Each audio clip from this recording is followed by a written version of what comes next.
mundësi sa të marrë përsipër udhëheqjen e vendit dhe mbi bazën e këtyre premisave pastaj le të shohim se si do të ecin para. A dihet kjo trajektoria se si e planifikon Lidhja Demokratike e Kosovës që të udhëheq me vendin, me kë eventualisht ose me kë jo eventualisht? Po nuk është temë që duhet më bë sonte me kë dhe me kë jo, mendoj se sonte duhet më vlerësu cilat janë vlerat mbi cilat ne funksionojmë, cilat janë idetë mbi cilat ne dalim para qytetarëve dhe cili është programi i cilin ne ofrojmë para qytetarëve. Pra këto janë principet bazë mbi cilat ne duhet diskutojmë sonte dhe të shohin qytetarët se për çka po ofrojmë ne dhe për çka ne. Pse vlerat e LDK-s të përqafohen? Çka është LDK që bën diferencën në këtë radhë? Se është vlerë është mirëbesimi, vlerë është besatimi, vlerë është ndërtimi i konsensusit, vlerë është bashkëpunimi, vlerë është qëndrueshmëria, vlerë është vizioni, vlerë është interesi i shtetit. Pra këto janë vlerat cilat ne duhet të qëndrojmë.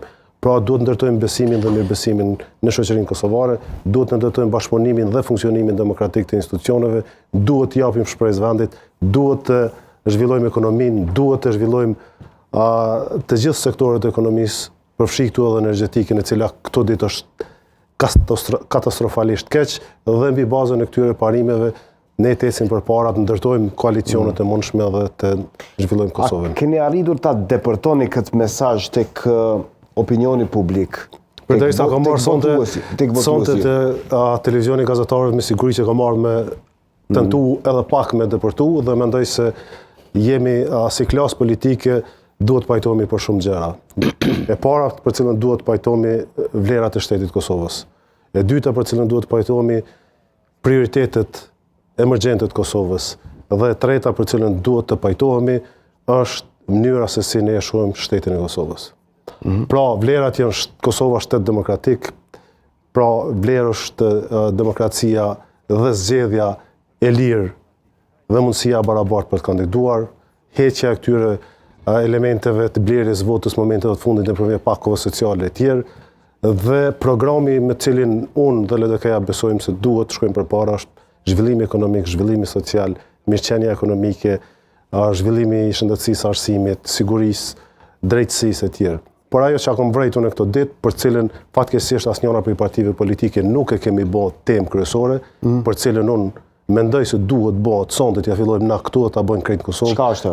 Është ndërtimi i një termocentrali të ri, me thëngjell, me pasurinë natyrore të Kosovës.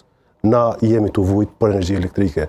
Kosova po shpenzon qindra milion euro të eksportu jashtë, në vend se me ndërtu një termocentral me 300-400 milion euro që eksporton energji dhe bjen parë në Kosovë. Na jemi të importu energji, e të djekë energji dhe të qu parë jashtë. E kanë bloku Kosovën e re, zoti Gashi.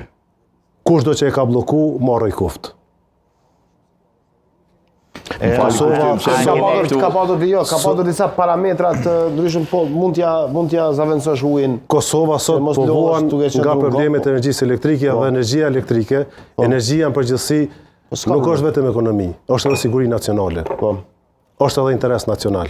Energjia është gjithçka, është jetë. Neve na duhet patjetër të pajtohemi si klasë politike që burimet natyrore të cilat i kemi ti vendosim në funksion të qytetarëve të Kosovës. Pavarësisht parametrave të Bashkimit Evropian që nuk ka më parametra të tillë Bashkimit Evropian.